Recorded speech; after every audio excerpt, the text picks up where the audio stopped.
Hey everybody, welcome to the Patreon show, Archie Sonic Digest, Another Side, Another Story. So this is a little separate side series that we're going to be doing from the main comic. So, as the Partesians would know, the Sonic comics are wide and varied, not just from the internal lore, but also just there are a bunch of general spin-offs and related series.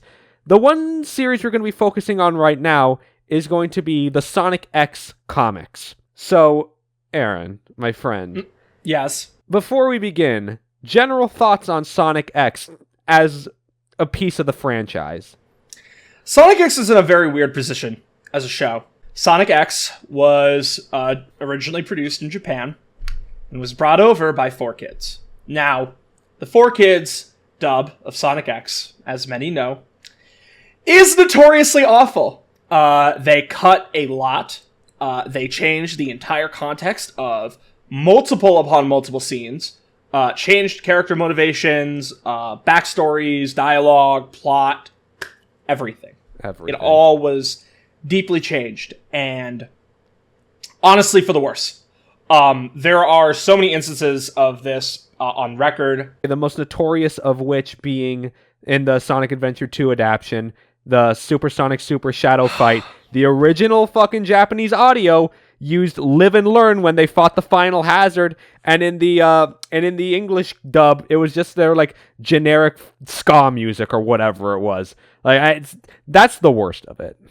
Yeah, but I think that as somebody who has seen some of English Sonic X, I don't think English Sonic X is very good. I think it is bad. It is mostly remembered for the very infamous theme song that people won't shut the fuck up about. Gotta go fast. It's just the dumbest, horrible fucking song. Hate on every level. When you talk about the Japanese version of Sonic X, it's a completely different experience. I have not seen all Japanese Sonic X, but I have been following it secondhand through bits and pieces by somebody I follow on Twitter. And the context and the dialogue and the writing are so different to what the English version provides that it's like a completely different show. I would like to do a sit down and watch of it at some point, but generally, I my thoughts are mostly unknown. Yeah, it's pretty interesting. There's a lot to talk about with this show. Yeah.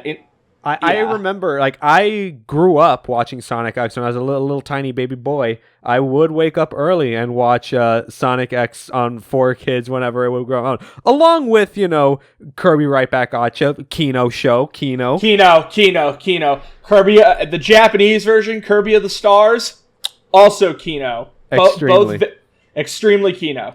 I do have very nostalgic memories of Sonic X. I did remember having a lot of excitement seeing Super Sonic for the first time. That was great. Sonic Adventure adaptation was really good. Same thing with the Sonic Adventure 2 adaptation, although, didn't know back then the changes that they made, so I just took it for what it was worth at face value. And also Sonic X at one point did an adaptation of Sonic Battle. Yeah, that's something I actually learned about pretty recently. I was really fucking surprised by it. Out of all the games to do an adaptation of, Sonic Battle? Yeah. Whoa. Think that's just because I think that was the most recent game that came out at the time of the development of the show. Right, and I know that that was kind of where the second season ended. And then began, actually. The first season... So, okay, we have to say it like this. So, Sonic X, as we Americans know it, is split up into 3 seasons. The first season ends, I believe, when Sonic gets the Chaos Emeralds and goes super, right. And then induces Chaos Control, but instead of sending everyone back home, they bring some more stuff in from their world, like Angel Island and the Chaotix, and also Cream's mom, if I remember correctly. Yeah, Vector is also maximum certified MILF Hunter Vector in Sonic X. Which is based. We don't want to take away from that. Vector is on the Sigma male grind set to get fucking Oh my god, what's Cream's mom's name again? Vanilla. Vanilla? To get that vanilla poon, it's hysterical. It's actually so good. It is really funny. Even SVO gives him shit for it. But you know what, Yeah. SVO? You're just a hater, bro. You're just a hater. You're not on the Sigma male grind set. You have to get on it. No, but yeah, so the first season ends when they bring in more stuff. The second season starts, I believe, directly right after that, covers all the adaptations, and then ends when I think it's basically where the two worlds separate, right? Yeah, so the final episode of the second season was all of them going home through like whatever machination they were able to get through. And then season 3, the Meta-X saga, which is arguably the best thing about Sonic X, but the Meta-X saga takes place like 6 months after that, from their perspective. So Chris ends up crossing over to Sonic's world, and then Sonic is dealing with an alien invasion called the Meta-X that want the life force of the planets that they're inhabiting for a reason I don't remember, to be honest. It's been a while. But I can also say that the third season takes a drastically darker tone and goes completely original characters, original story concepts, original story ideas. Funnily enough, there's a misconception that 4Kids was the one who ordered this season of Sonic X, but that was never the case. TMS, the company who produced Sonic X, actually made this season, but only released it direct to DVD in Japan, and the third season of Sonic X didn't air in Japan until January 2020. Which was in promotion for the Sonic movie, by the way. Yeah. So, yeah! Very bizarre set of circumstances, but in context of these comics kind of takes place in like scattered throughout like the end of the first season, and then there's going to be a point that'll also start at the beginning of the second season, and the timeline kind of becomes very like, I want to say like innocuous. It doesn't really matter exactly when these comics take place in relation to the show. They're almost like vignettes to the original series of Sonic X. These are just, you have the context of the characters, you know who they are, and you're just kind of seeing them getting into like wacky shenanigans, essentially. I will say one of the first big criticisms I do have of this comic, and this is just something I need to bring off right off the bat, this is an English adaptation interpretation of Sonic X, which means a lot of the character changes and the motivations and the dialogue and a lot of the various concessions that were made for the 4Kids version are present here. Yep. Which fucks up a lot of things. Obviously, Speed, we got to address him at some point. We got to address the elephant in the room, Mr. Chris Thorndike. Mm-hmm. Oh boy. How do you feel about our human self-insert himself? Well, before I get into that, we need to understand also that if you've ever seen the pilot to Sonic X, I think the TMS pilot or whatever it was, Sonic X was not supposed, or the original concept, I should say, to Sonic X was completely different. It was going to be a Sat AM style kind of show where it's like Sonic and his friends on Mobius or their own world, whatever they wanted to call it, just like dealing with Dr. Eggman. And the character of Chris and them being on Earth never came up around like until way later on. So to say Chris feels like a shoehorned character, maybe it's a fair argument. Clearly, the producers of the show wanted the show to be seen through the eyes of Chris Thorndike, which step one, that's already a problem because that's not what we're here for. Yeah, it also doesn't help that, like, at least in the English version, I have heard the Japanese version of Chris is a completely different character, is explained and extradited on much, much, much better by people who have watched the series recently. So I'll have to take their word for it. But Chris isn't substantive enough and isn't in a position to where him being Sonic's new bestie in a way, or lifelong buddy, feels I don't want to say earned, but it doesn't feel important. Natural either. Yeah. He feels like he's just there. And, like, he's not interesting enough, at least in the English dub, to really pull the story forward with him being a central character that affects and also completely changes several elements of the story. One of the most infamous ones being, in the SA2 adaptation, when Amy goes to talk to Shadow, and Shadow is completely prepared to nuke the world and doesn't give a fucking shit and is ready to die for Maria. Amy is the one in the game who tells him that, you know, you had a promise to keep. Why aren't you keeping it, basically? And he realizes that he fucked up and he made the wrong, and he didn't remember what Maria had actually told him. So in the English dub, or in the Sonic X, Chris is the one who tells him, and it involves Shadow bitch slapping the fuck out of Chris. Which, you know, fair. You know, Fair. It's fair. Yeah, but like overall, the character, again, in the English dub, does not feel cohesive to the story. And at times, it often feels like he is pushing against what could easily be a more traditional Sonic in a human world story and inhibiting it from being more cohesive. Yeah. Yeah, I agree with that 100%. So, as a result, thankfully, in my opinion, there's not really a lot of Chris. There is some in the beginning, but Chris does obviously still play that role. So I think let's just dive right in. We've stalled long enough, I think. Yeah, I think we gotta start. So, Sonic X, Issue 1, Savings and Groan. Writer is Joe Edkin. The art done by Tim Smith III. My notes for them are a few. Edkin wrote previously at DC and Marvel, so don't really know how he landed here of all places, but hey, you know, gotta pay your bills. I respect that.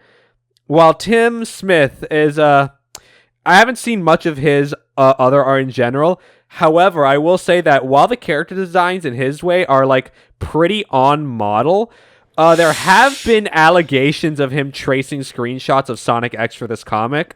So yeah, I gotta say there's some questionable art in here. Not necessarily because like it's necessarily like super bad or fucked up. It just looks super fucking awkward and out of place at times. And those tracing allegations seem pretty legit. yeah, in post, I'll see if I can find comparisons and I'll put them in.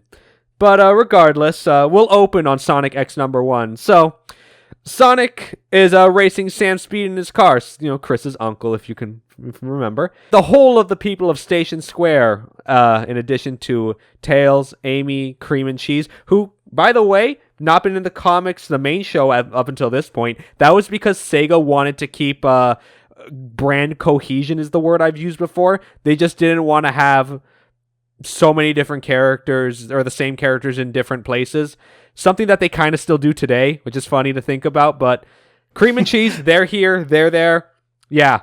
And also Chris is here, and also his grandpa Chuck, which it took me until reading this comic now to realize Chris's grandpa Chuck, Sonic's uncle Chuck.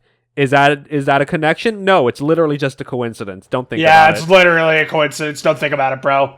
Sonic narrowly beats Sam's Formula 1, which pisses him off, and angrily goes back to the garage to see what he can actually do to beat Sonic. Meanwhile, Eggman is in his base with his robot minions Boko and Deco. I don't think we've mentioned them before. I like these characters. What do you think about them?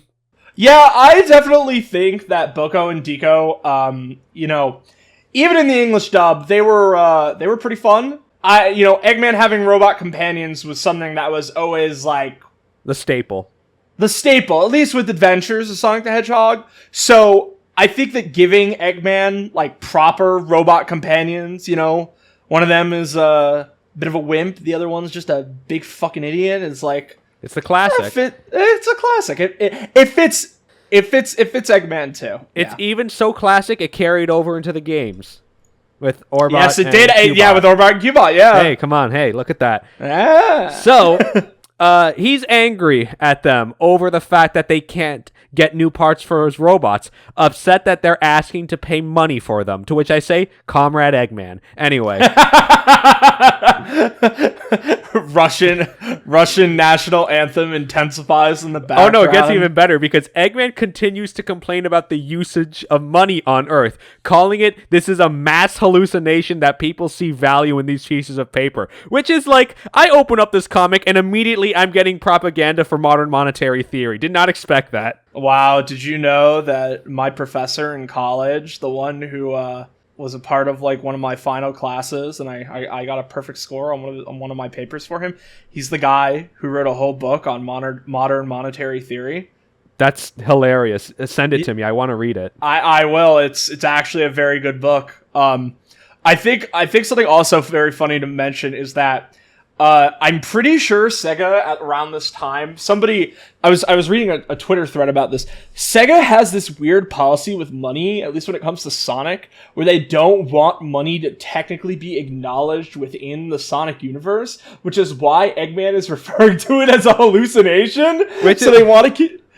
Yeah, it's really funny, and also the fact that Sega refuses to acknowledge money kind of creates the chaotics in a very awkward situation. But also, the fact remains is that they just don't want questions to be asked about, like, well, how the fuck do Sonic and friends, like, pay to live? Like, what do they do? How do they live? To which the answer is literally, don't worry about it. Also, Sonic is technically homeless. Yes! So, Eggman has a little concoction. He has a little scheme. So, I'm seeing people in my spy network. They're going to these little boxes, right? These boxes.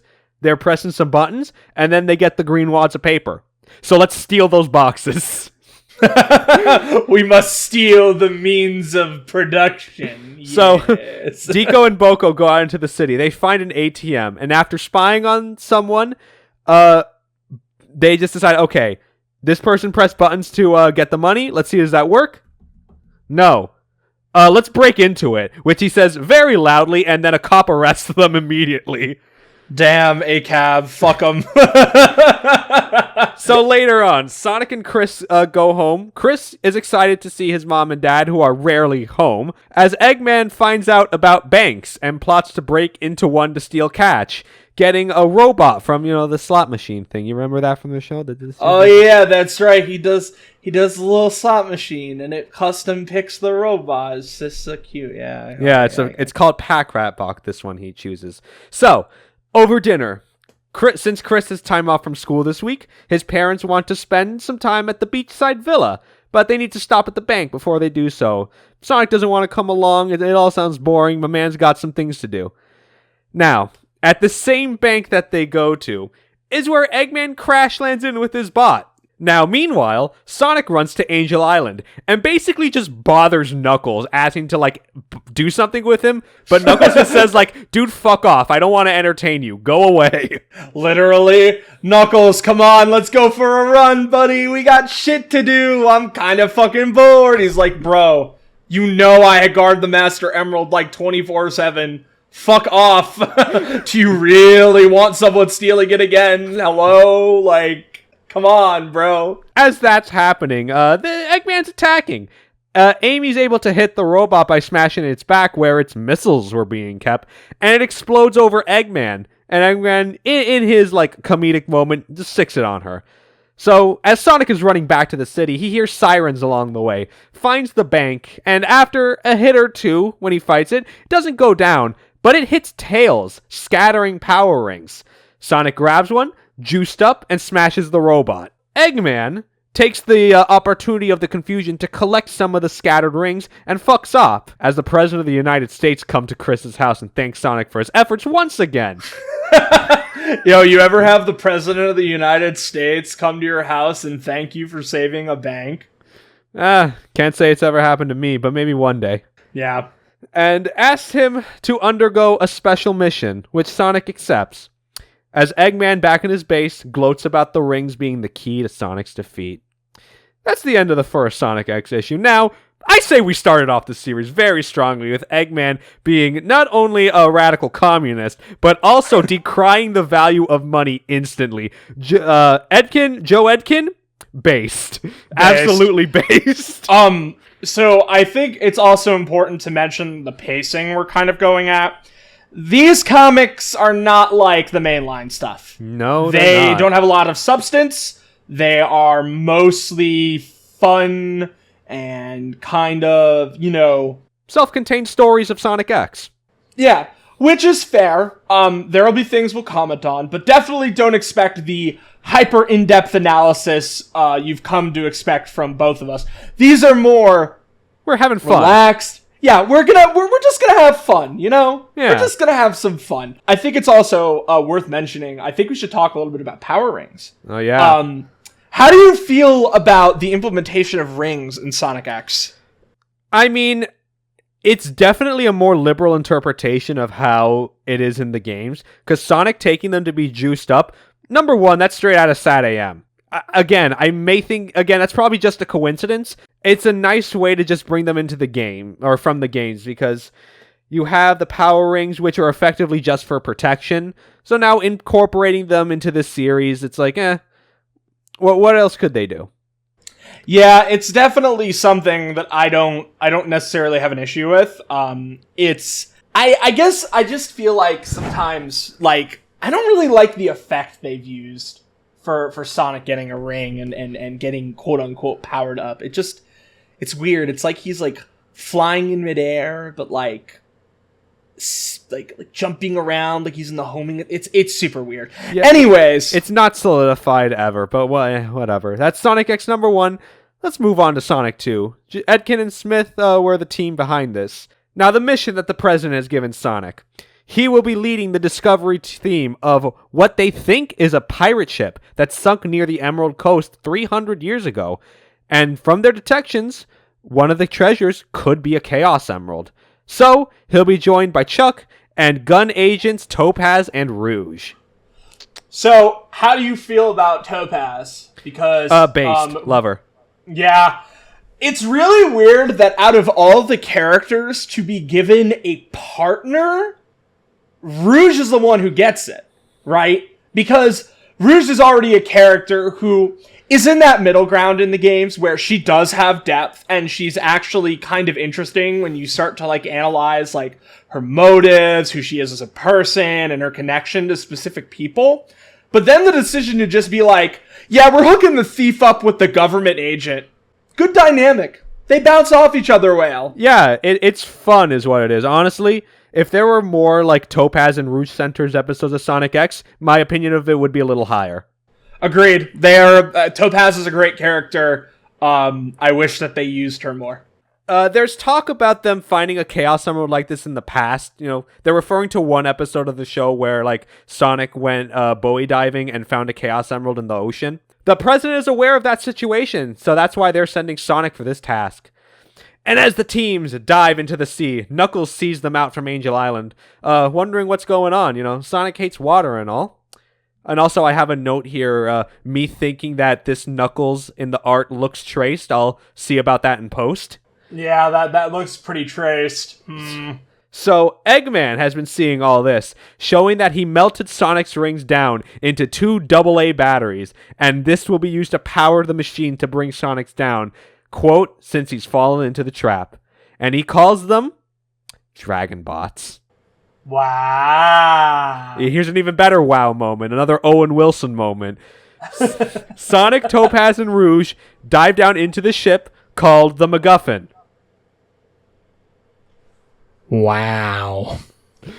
Wow.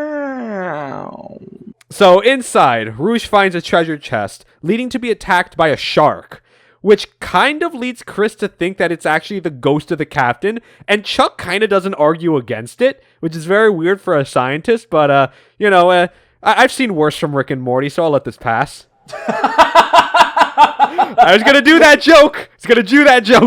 Alright, well, I'm very sorry to inform you that, Chuck is based for believing in the paranormal, even though he's a scientist. Sometimes you gotta have a little bit of superstition. Of course. So, Topaz sees Sonic and Rouge fighting the Sharp, trying to think of a way to help them, until a shadowy figure from behind gives her a candelabrum, and she just takes it and rushes in. She doesn't see it, by the way. It's like literally behind her back. So as far as she knows, that this thing just floated in front of her and she just grabbed it. So while that's happening, Eggman is prepping. Deco and Boko ask, hey, why don't you just use Sonic's rings to make yourself powerful? Why are you just doing this? And Eggman says these rings are hard-coded to react only to Sonic's physiology. Which is a very interesting thing to know, because I don't think the show ever said something like that. It's probably plot set up to like just be like, hello, yes, we need a way to explain this. But like, it also makes sense. Yeah. It's reasonable. I mean, it's Tails holding on to them, so he probably did some science magic just in case a scenario like this ever happened. Oh yeah, or maybe Tails just made them too. Who's to know? We don't know. Yeah. So, on that note, he said the next best thing I could do is just melt them down into batteries. And these Dragon Bots will be piloted by, quote, the meanest Komodo dragons Eggman could find. Which, again, there's something kind of interesting that not even Sonic X in the show went about doing, is the fact that Eggman used animals to power robots, which is something that we're going to get into in a little bit. Yeah, it's interesting that, like, the cartoonish, like animals, I think are they called flickies? Or are those just the birds? I think the flickies are called birds and all the others are called... I know the comic called them Mobinis. I don't know if the... Mobinis. Yeah.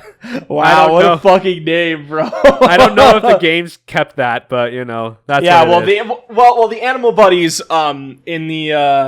the Animal Buddies being used as like real life animals is definitely an interesting concept. I appreciate that. That's a cool take. Yeah, it's interesting. So, the shark bites the candelabra, it breaks its teeth, so it fucks off. Eggman flies over Angel Island en route to the ship nearby with his Dragon Bots.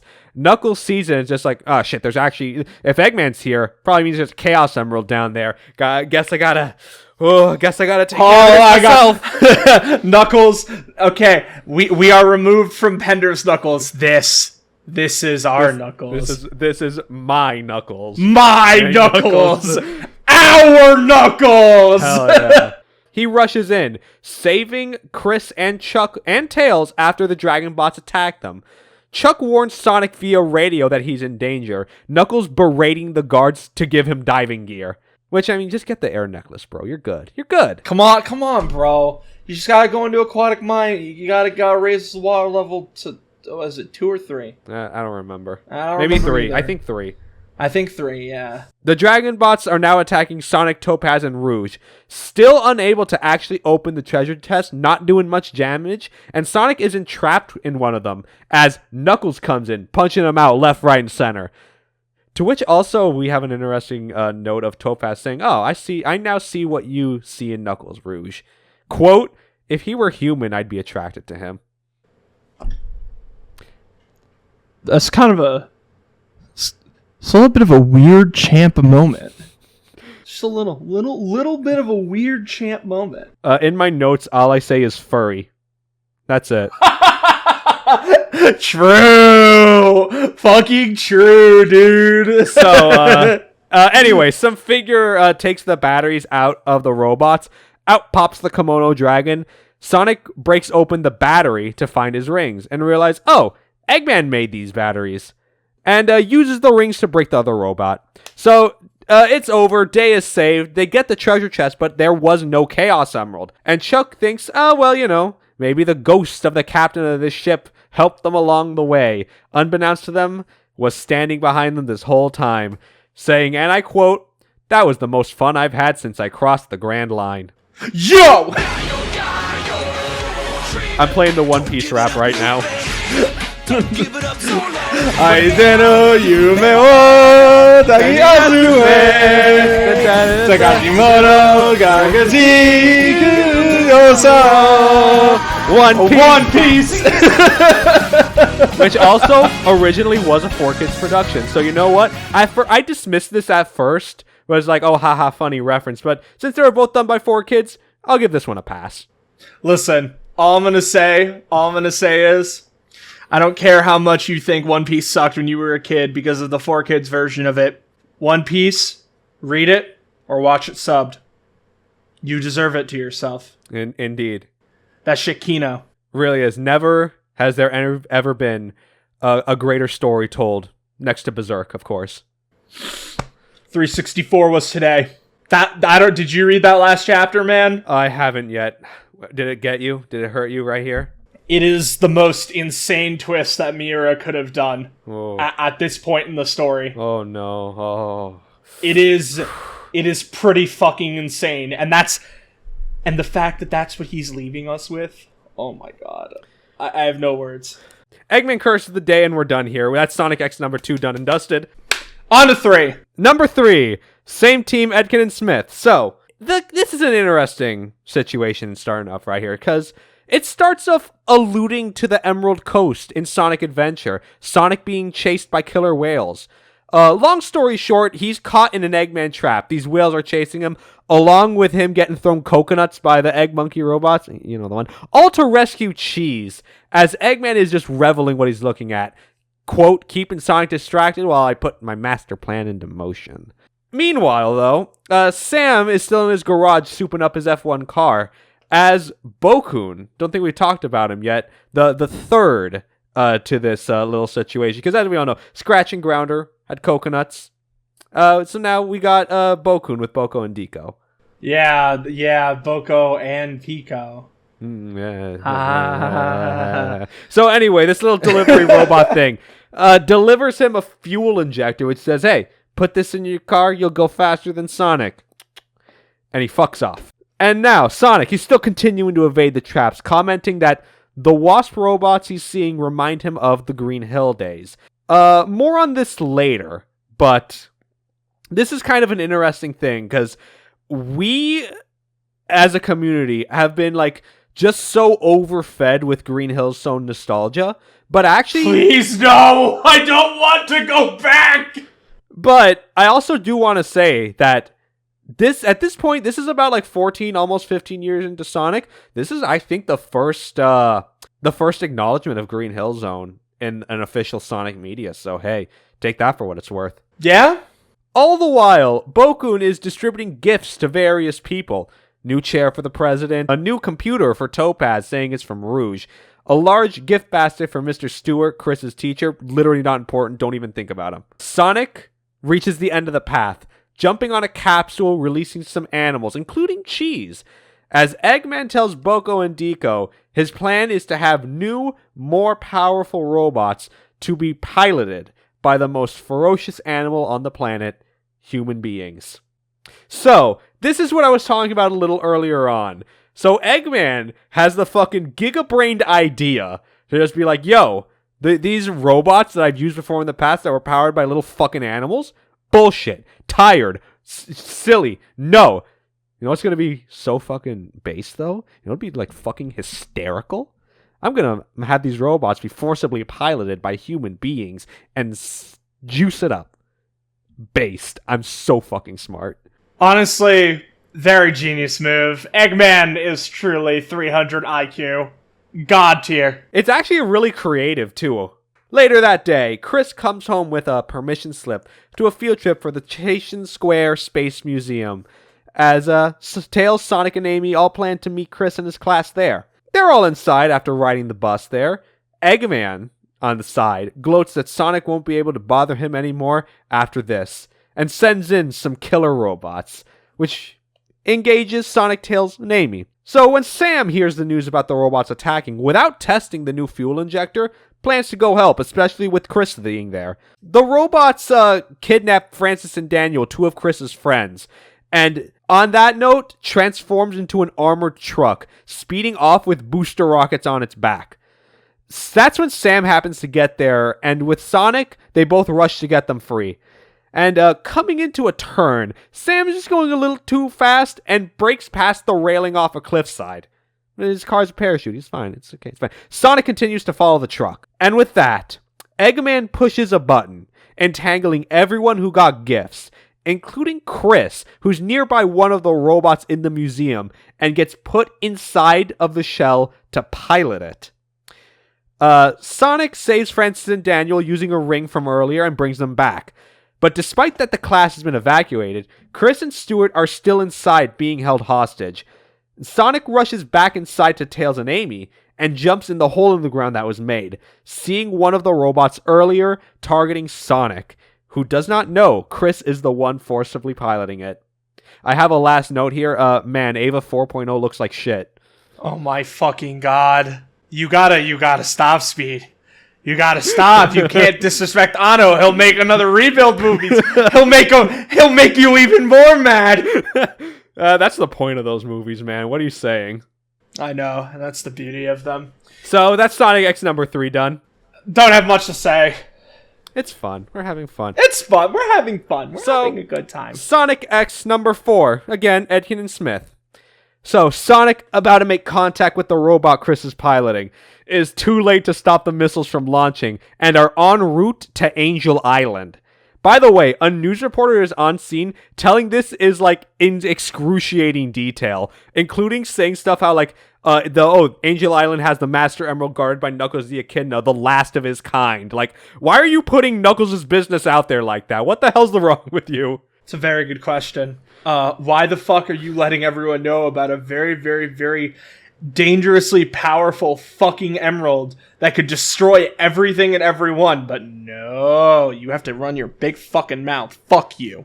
Tails and Amy join Sonic to fight Chris's robot. Again, still unknown he's in there, and it becomes electrically charged, shocking the three of them.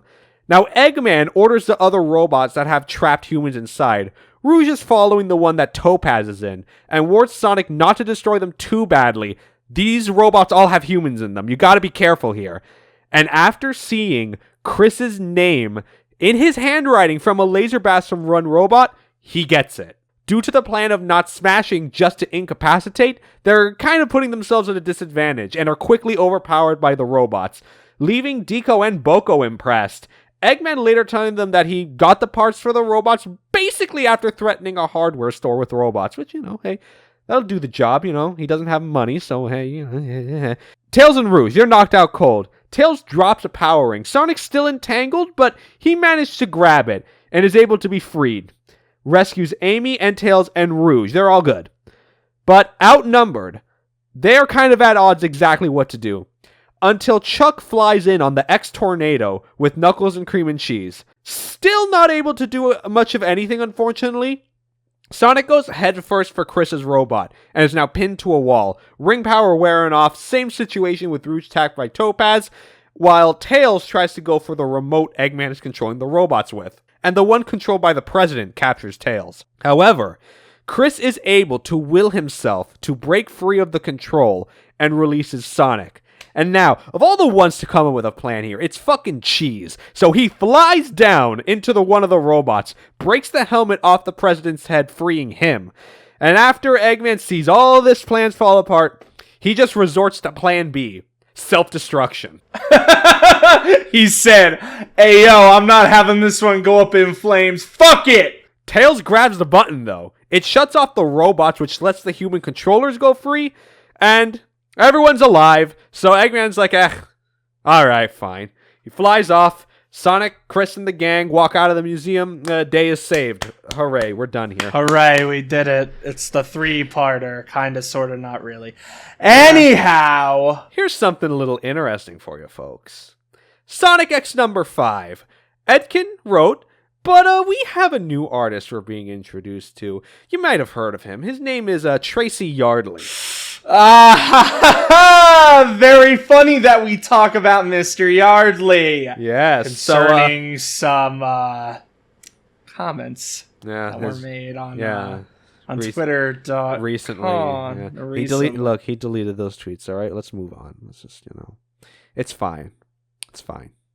You fucked up. Everybody gets one. But Tracy Yardley's a great artist otherwise. Yeah, he is. And I'm going to leave it to the main show to talk more about his art in depth, but excellent. Excellent artist. Yeah, we'll have a lot to say. Sonic is saving an endangered owl from a forest fire. He brings it safely. Chris and everyone, they're at home watching it, cheering Sonic on. But Cream noticed Cheese a little despondent, saying that Cheese might miss being around other Chow. And also, Cream calls Cheese a her. I just bring this up because technically Chow are agender. So Cream just misgendered her own best friend. Cancelled. Are we doing that? I mean... Are we... I mean, like, listen, like, I don't have a problem with that. I'm just like, are we... I guess. Yeah. Anyways. So Cream recalled the perfect chaos incident. Tikal offered Cheese to come back with them and the rest of the Chow, but Cheese just said, no, I want to stay with Cream. This is my friend. And Chris, in a weird way, kind of relates to that. His parents are out of the house so often he barely sees them. And besides that, his grandpa and Maiden Butler just kind of did what they could to keep him from feeling lonely growing up. And as a kid, there was a backyard camp of them with his school friends, and Chuck tells a story of what the chances of alien life on another planet could be like. And in this art, we actually see like the faces of Sonic and the gang, even Cosmo, funnily enough. Oh, fuck. Wait, yeah, there it is. I see it now. Yeah, which also, I want to stress something. So, this is something I neglected to mention in the beginning, but the Sonic X comics, okay? They started in, I think, 2008. No, they started in 2005. 2005, but the fact remains, they were in 2005. Sonic X finished in 2004. So, how'd this happen? It's a really good question. How did this it happen? happen? Oh. How did this happen? That's above my pay grade. So, the point is, the kids decide to fall asleep in their tent. They're kind of a little freaked out by the talk of aliens, so much so they get spooked by Ella cleaning up, and she's like, oh, I thought you guys were asleep. Sorry. Flashback into the future now. Sonic comes back. Chris shows gratefulness for, technically meeting aliens and becoming friends with them, and, takes special attention to Cream as well. Meanwhile, in Eggman's lair, we see him playing with a Chow. He reveals to Deco and Boko that it's actually a cloned Chow, taking from a clipping of Cheese's wing when he kidnapped them a while ago. Besides speaking weirdly, this Chow says Choa versus like a normal Chow sound. This clone becomes hostile when put near radio waves, instantly turning it into an aggressive dark Chow. Interesting use of the dark Chow. I like it. Interesting. I'm a fan of using these concepts. Now, Eggman then goes on to show a whole Chow Garden's worth of these clones, which he plans to sell them as pets, and when he achieves, quote, total market penetration. It's a very funny way to put it. Complete global saturation. Fucking Wesker. He'll activate their sleeper agents to cause massive chaos and destruction. Quote, from the ashes and rubble, I will become emperor of all that I survey. Based. After an aggressive but successful marketing campaign, all of Station Square have their own flying chows flying about with them. And Sonic and the gang see all this, thinking that Eggman must have brought them back from their own world. But Cheese is like trying to converse with them, but like can't really, because again, Chow, they're saying Choa. Cheese tells Cream that these Chow are not from their world. I don't know what these are. It's almost like they're speaking a different language. Because Cheese says these Chow are basically calling them mother and repeating the time is almost here. Comrade, the time is almost here. And also saying it's like they have really bad accents. All I can say is that's fucking hysterical. They're just a bunch of Slovenian imposter chows. So, Sus. Amogus. Sussy Baka moment. No, you're not. No. Just, I don't even know why I said it. Fuck. Sussy Baka moment. So Chris's mom is doing a red carpet walk and can't bring her Chow with her. It keeps flying into the shot. You know how it is. It's like, hey, Chris, can you watch it for a while I do this? All the while, this Chow is like fucking sizing up Cheese and flexing at him. It's pretty good. It's pretty good. On that note, that's when Eggman pushes the button, activating the Chow. It turns instantly, biting the couch and throwing it to Sonic, Tails, and Amy's path. Now I see why it was sizing up cheese. It's showing off a little bit. Amy is able to whack it out of flight. Sonic is able to hog tie it with the lamp's electrical cord and holds it into a trash bin. And now the gang brings the contained Chow out with them, Chuck driving into the city, only to find the whole of Station Square being mobbed by Dark Chow. That's the end of number 5. Now, for this new arc, very strong start. Yeah, I gotta say, I mean, this is good setup, and it's like, it's using ideas from the games in a cute way that doesn't feel reductive, which is something that I think is really important to mention. Yeah. You can fuck up these kinds of things really, really, really, really hard.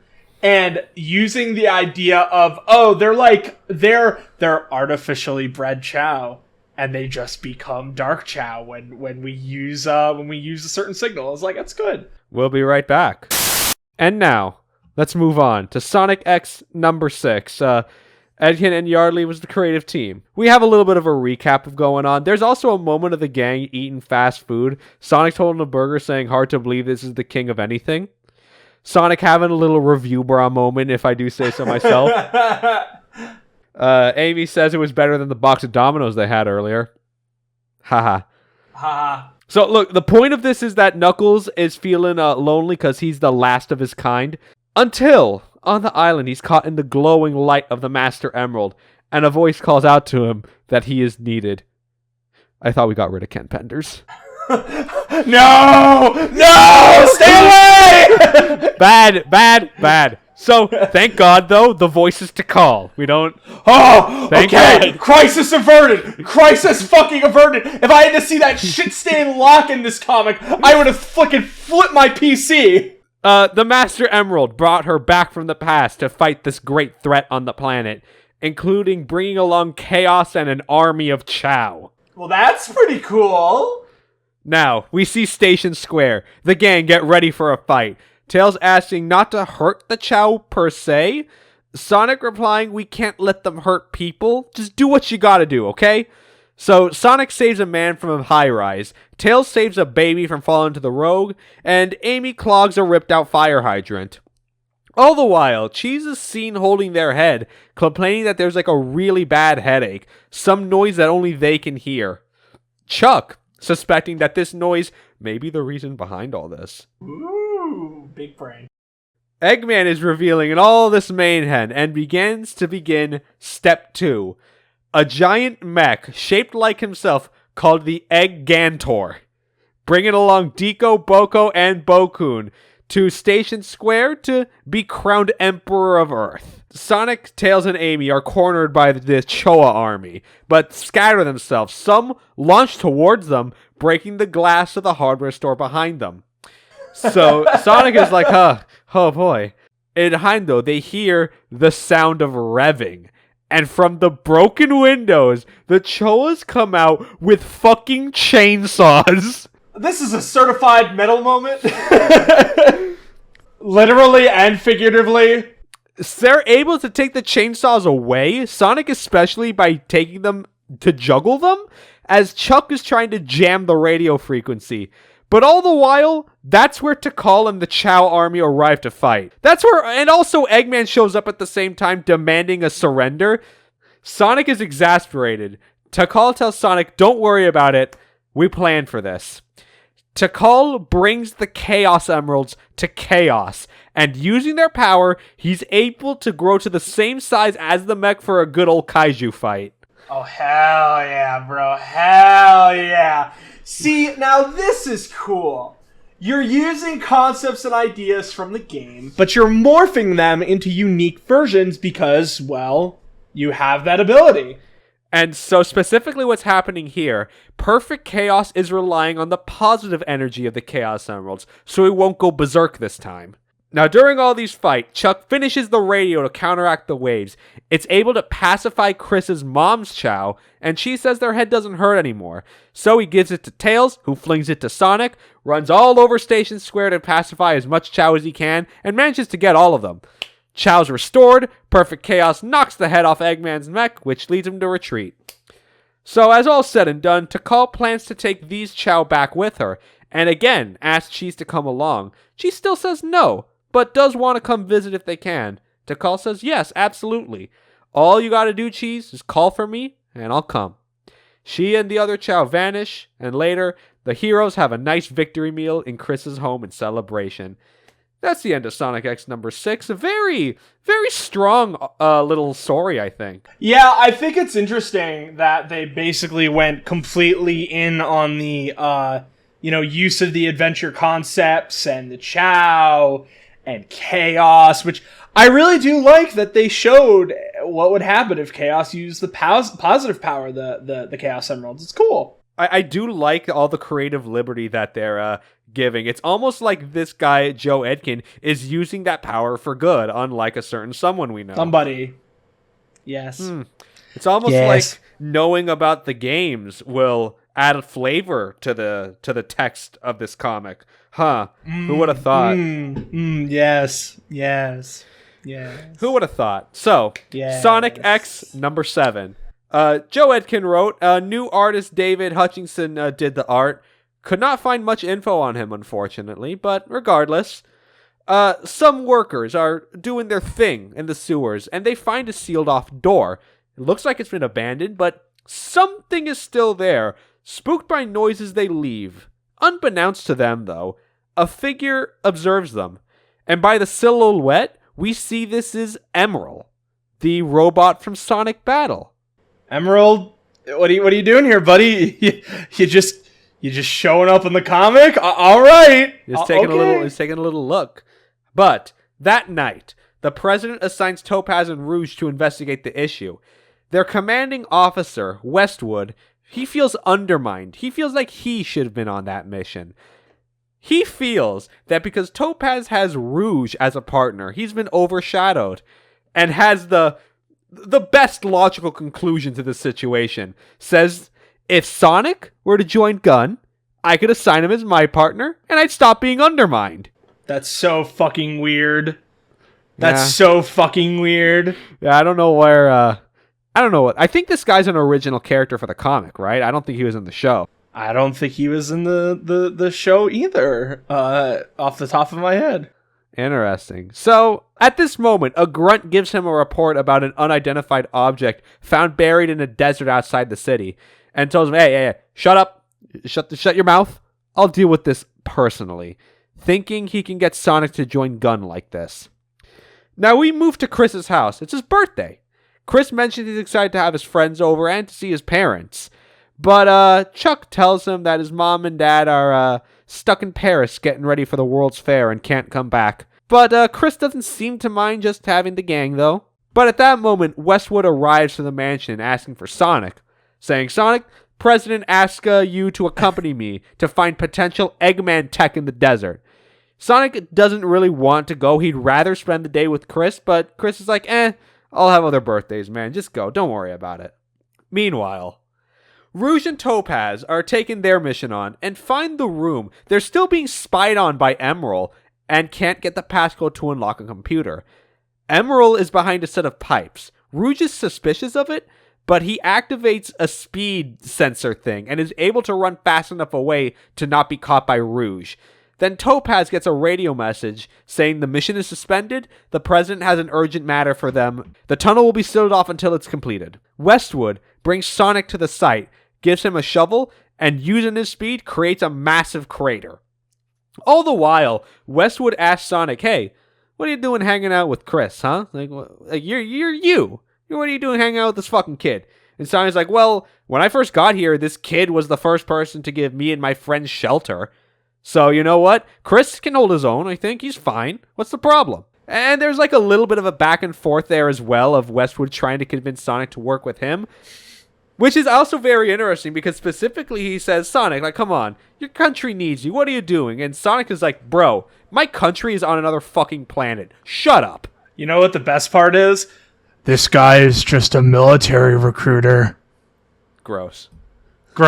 Truly despicable. One of the worst jobs in human existence. Eventually, Sonic stops digging and they find a massive purple alien-looking ship. Now, Emerald follows Rouge and Topaz into their ship to fly back as Sonic and Westwood begin getting attacked by this thing. Sonic's got no rings, could be a little rough, but Westwood is clearly enjoying the moment and tells Sonic, hey man, don't break it too badly, maybe it could be some valuable stuff here. He severs the wires and it shuts down, and Westwood praises Sonic for stopping the machine with minimal damage, and slips up when he says Sonic that he should join Gun, and the president will give Sonic a lucrative job when Westwood says it was his idea to bring Sonic on. So Sonic is like, hey, wait, hold on a minute. It told me the president wanted me on this mission. Nah. You're a little liar. You're a Weasley little liar, dude. He bitches. It's really funny that this entire scene is just Sonic being like, yo, motherfucker, your lies, your bullshit. Yeah, Chris may be a little bitch, but guess what? He ain't no fucking liar. He pulls through. Don't lie, ho. So, in response, Sonic covers the machine back up and basically tells Westwood, fuck off. I don't work with people I don't trust. And as far as Westwood gets back on, him getting back to the city, Sonic says, well, why don't you try asking a friend? Although you probably don't have any. As he runs back to Chris's place for his birthday. Rouge and Topaz then arrive to the President's Hall.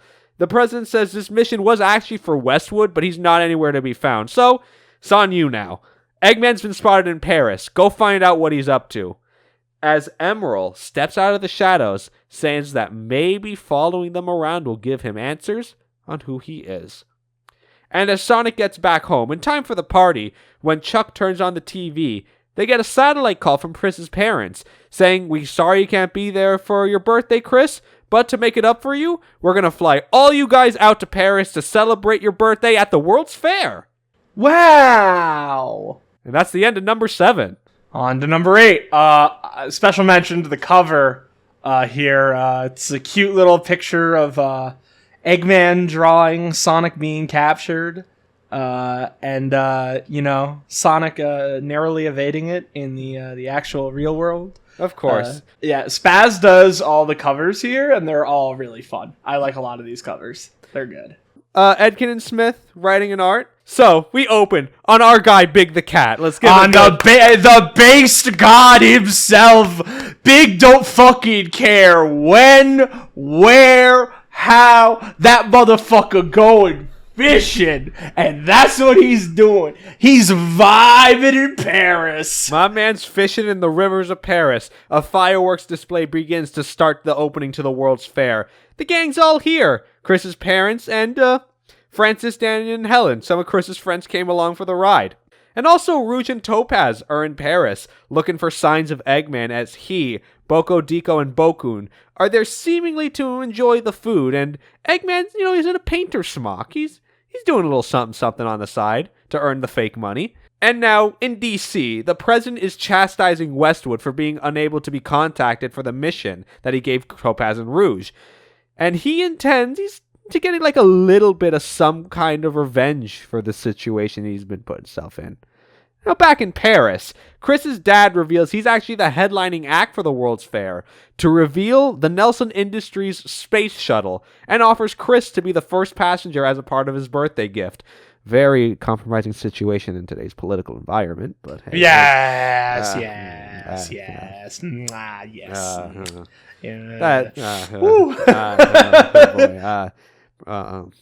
So Eggman, he's running a canvas painting stand. That's fun. He tells Deco, he's here because I want that spacecraft. The egg carrier is fine, but it's only suborbital. But with that tech in the spaceship, I can go to the stars, boys. I can go to the stars. Specifically the moon, and begin my plans for conquest.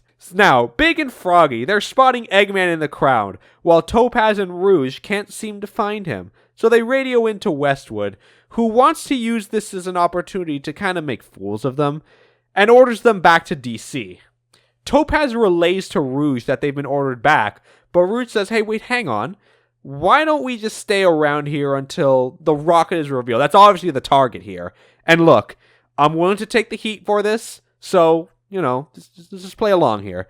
So Topaz decides to say, okay, All the while, Emerald is still following them, unable to find hints on his past. And so, the moment of the reveal, Chris's mom's acting as a spokesperson for the event and pushes the button, revealing the spaceship. Everyone is impressed by it, as Eggman presses his own button, turning multiple World's Fair attractions into sentient robots, including the Eiffel Tower. I feel like that's a little bit of a bruh moment there, but they attack. Sonic, Tails, and Amy, they're springing into action. Eggman uses the chaos to try to get to the shuttle. Rouge and Topaz join in too in this little fight, Emerald trying to keep up with them. A mime robot is about to fall on top of Topaz. Emerald figures he can't let her die, so he breaks the head of the robot, saving her. So Chris now sees a dog tied to a pole. Tanaka, his butler, pushes both him and the dog out of the way of a runaway roller coaster, crashing about 5 feet away. But this dog is still barking at something, which is a robot constructed out of the Eiffel Tower, as previously mentioned. As our man Big catches up to Eggman. Big, okay, so what Big actually says when he says is, you're gonna steal the shuttle thingy? That's not nice. But what he actually said was, "Who was in Paris, Dr. Eggman?" No! And he runs away because he can't answer! No! Big hit him with the catch-22, bro! You can't answer! Which, so what exactly happens is like, okay, he runs off, and Big is like, nah, bitch. He reels him in, brings him back. Who was in Paris? Who was in Paris, doctor? And it's just like, all right, you caught me. What are you gonna do? How are you gonna stop me from stealing the shuttle, huh? Leading Big to fucking punch him in the nose. He just keeps repeating it, man. Who was in Paris? Who was in I'm sorry. I saw this issue took place in Paris, and I saw Big, and I was like, this is the target. Target acquired. Target acquired. And now, the Eiffel Tower robot is about to crush Chris and the dog. Sonic rushes in, ties it up, giving Chris time to free the dog. Tails and Amy find Rouge and Topaz, the latter of which saying they're looking for Eggman as well. And it didn't take long for Eggman, still holding his nose, to be noticed he's running into the Hall of Mirrors, being chased by Big. He's not giving up on that. He wants the answer to that question. Emerald notices Eggman, and after processing the information, recognizes Eggman as his master. They all run into the hall. Amy's just like indiscriminately smashing mirrors left, right, and center whenever she sees Eggman on one. And after Sonic explaining to fight Eggman, Emerald, right behind them, says, "Oh, in order to protect my master, the blue one must be destroyed." Yeah, and he just casually pulls out a giant fucking cannon out of his fucking chest. And that's the end of number 8. Oh, we got 2 more, right? You got two more. Sonic X number 9. Emerald's about to attack Sonic. Sneak attack moment. As a spider robot breaks the roof, trying to attack Sonic. Sonic rushes into it to do a little bit of damage, which leaves Emerald to start processing some of Sonic's abilities. While the gang is distracted, Eggman tells the robot lackeys, just go to the shuttle and grab it. Just go. And in the attack, the floor caved in, trapping Chris, Tanaka, Rouge, Topaz, and Big under the sewers. And after screaming for some help, Sonic grabs a power ring, burrows underground, and gets them out to safety. Both Sonic and Emerald, latter of which copying his abilities, are fighting to break the spider bot, Emerald seeing it as a threat to Eggman as well. So Tails, Amy, and Rouge go back into the sewers to get Big and Froggy as Topaz and Tanaka take Chris to safety. The three lift Big out as he casts his fishing line to get Froggy. Sonic and Emerald are ripping apart the robot's legs as Eggman is getting nearer to the shuttle. He's stopped by Chris's mom and dad. Chris's mom manages to hit Eggman again in the nose, bragging that Jackie Chan himself taught her self-defense. To which he responds by entrapping them in a net, giving Deco and Boko the keys to the egg carrier. They fly it out to Egypt to the hideout there, as Bokun and him steal the shuttle. So this robot is finally disabled. Sonic's saved by Tails in the fall, but Emerald is severely damaged. One hand is torn off, and he's unable to process his surroundings. The only comprehensible thought is to find his master. He sees Eggman taking off with the shuttle. Chris is like, oh, well, it's okay. My dad can build another one. Casually saying that. In this economy? This economy, bro. Topaz says, like, yeah, well, Gunn can probably recover it. All the while, Eggman overhears Eggman on the shuttle, copies the information of the rocket boosters, which generates a jetpack on his back to catch up to the shuttle. Emerald, like, spider crawls his way, breaks into it, calls Eggman Dr. Robotnik asking him for help. Bokun is like, what? Who's that? What are you talking about? And Eggman, upon seeing this robot, says like, oh, maybe this can be a new weapon to fight Sonic with. And once we're in Egypt, I'll disassemble him.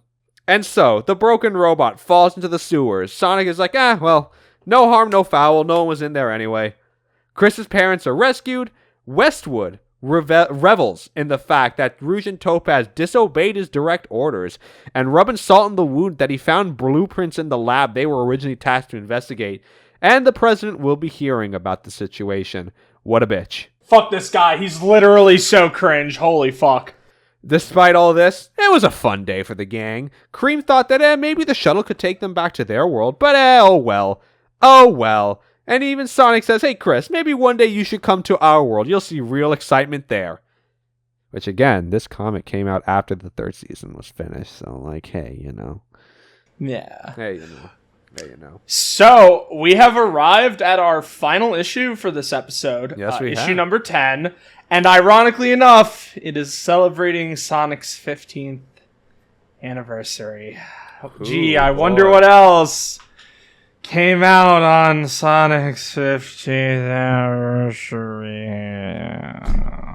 I don't know, I'm drawing a blank. Oh, you know what came out recently? Funny we talk about Sonic's 15th anniversary. Project 06. You play that yet or nah? I played an older version. Haven't gotten around to the Shadow update. Yeah, I played the Sonic stuff. This is pretty good. I'm probably going to play the Shadow stuff this weekend. All right. Yeah. All right. But yeah, Sonic's 15th anniversary. So let's see what the party's about. Number 10. Edkin wrote, Yardley did the art. Remember how I said the comic, the timeline kind of wavers back and forth, doesn't really matter? So now we're getting some solidity here. Now this comic onwards is going to take place around season 2-ish, because now the Chaotix and Vanilla are here. Vector just says, well, hey, you know, I don't know what the hell's going on here, but I'm going to keep the detective agency in business. At the very least, though, Cream thanks Espio for bringing her mom, saying, hey, you know, we may be stuck on Earth, but at least we're stuck here together. They go their separate ways, and a minor Trevor hits. And behind, they see Vector's agency shack just being warped away for no reason. Hey, yo, your place got fucking teleported. Chuck figures that it was probably because the barrier between Earth and Sonic's world are still kind of unstable, so they may have been warped back home. Even Amy, like, kind of a little upset, just like, you're telling me that if we just, like, went inside, we could have gone home? Fuck. Now, a week later, Westwood is grilling Topaz for disobeying orders, even though she and Rouge objectively did a good job, even being personally thanked by the president of France was the reason why they were not dismissed by Gunn. And Westwood admits plainly, Topaz, I don't like you. I don't even like the fact that your partner isn't human, which is racist. And also comes from the same world as Eggman and is admittedly a thief. Damn, bro, this is hitting like the Trump era administration government so perfectly. Wow, I can't believe Sonic X is such a biting social commentary. I know, man. Who would have thought? Maybe that's why people didn't like it. It was too cutting edge at the time. Yeah, it was too real. So, and it's just like Pete poses a question of like, hey, maybe she could be a double agent. Maybe she could be working for Eggman. I don't know. Like shit. Hey. So pissed, Topaz is dismissed, and she goes to find Rouge, not in her office, and nowhere to be found. And at Chris's soccer game, he's a little upset that Sonic and the gang weren't there to see him score the first goal and all. And they go home. Chuck says that he hasn't seen Sonic, or really anyone for that matter, all day. With all the situation, maybe they were warped back to their home planet. I don't know. Hey. And now, the next scene. We see Sonic waking up in the Green Hill Zone. Remember how I was saying earlier? No, don't take me back. Look, remember how I was saying earlier this was like the first acknowledgement in a long time of like referencing like the original classic Sonic stuff? Yeah, here it is. Yeah, here it is. For the 15th anniversary too, not bad. Not bad. If you want some cheap nostalgia points, that'll do it. Too bad that's Sega's MO right now, but that's another conversation for another day. Sonic says this all seems kind of familiar to him. Sees some rings, thinks, hey, maybe this weird zone is where the rings come from, but they don't really feel like they're doing anything. Normally I get a boost of power, but I'm not seeing really much of anything from these. As a Motobug crashes into him from behind and he just drops all his rings. Now Sonic breaks the robot, freeing a little rabbit inside, and, puts 2 and 2 together and says, Eggman is behind this. Meanwhile, over Antarctica in the egg carrier, Eggman is holding the head of Emerald, and notes to Boko and Deco that now he's been looking into his grandfather, Gerald Robotnik's journals. From reading, he's learned that he is in fact human, and is from Earth. And for some reason, Gerald was the reason Eggman was sent to Sonic's world, but doesn't know why. I bring this up just because that's something that's never been addressed in basically any other Sonic canon. I don't know, I feel like that's interesting. It's very interesting when you consider the fact that, like, Sonic has had depictions where he's on Earth and stuff like that, but the idea that Eggman comes from another world and is just inherently human, yeah, it's cool. I fuck with it. Alright. Being inspired from Gerald's notes and with Sonic and the gang out of the way for now, nothing can stop my plans for the moon, in particular. So Sonic is running through Green Hill, smashing badniks along the way, collecting rings, even at one point breaking a monitor to grab a shield. He's kind of freaked out by it. He tries to outrun it, till he reaches the end and fights what looks like to be Eggman. In the Wrecking Ball mech, the first boss of Sonic 1, we've all, you know. This Eggman isn't really responding to Sonic, it's just laughing on a loop. Sonic is hit, loses his shield and rings, he's not hurt, and after hitting the mech a bunch, it breaks, and it's able to continue to a capsule, breaking the top and freeing the animals inside. As the scenery live changes to a different locale, Marble Garden. I gotta say, this is a pretty cute issue. They really just said, fuck it, Sonic 1.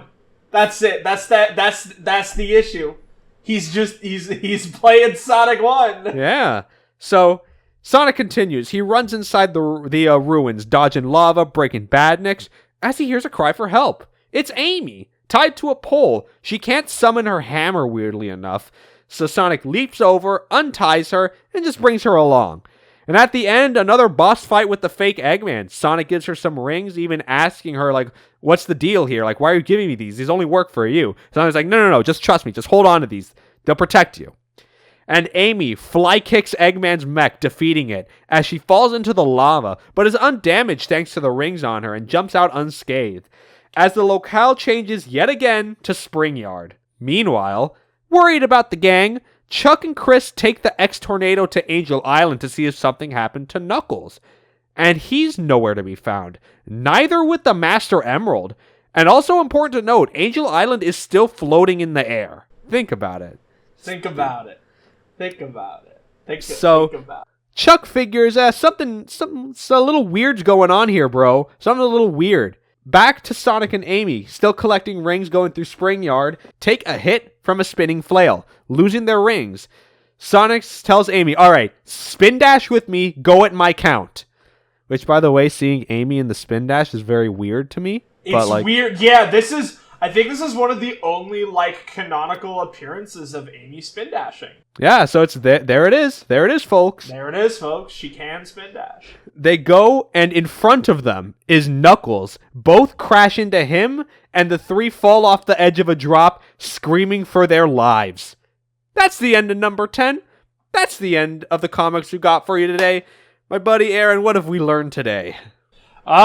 This comic is definitely pretty laid back, but it's fun. It's fun. Nice. It's interesting, and let's just say it. This comic's writing style is the antithesis of He Who Shall Not Be Named. I guess that's the point we're at, huh? Yeah, we're done, dude. We're done. Yeah, I know we're free. But yeah, I enjoyed it. I had fun. It was good. Yeah, it was good. It's cute. Very self-contained stories. If you like Sonic X, if you like the world it's set up in, you'll like these comics. I think they're pretty good. I think they're fun. They're definitely, I don't know, I had a lot more fun reading these comics than any of the past couple issues so far, but that goes without saying, I think. Yeah, I feel you. Yeah, so that's the deal. That's been Archie Sonic Digest, another side, another story.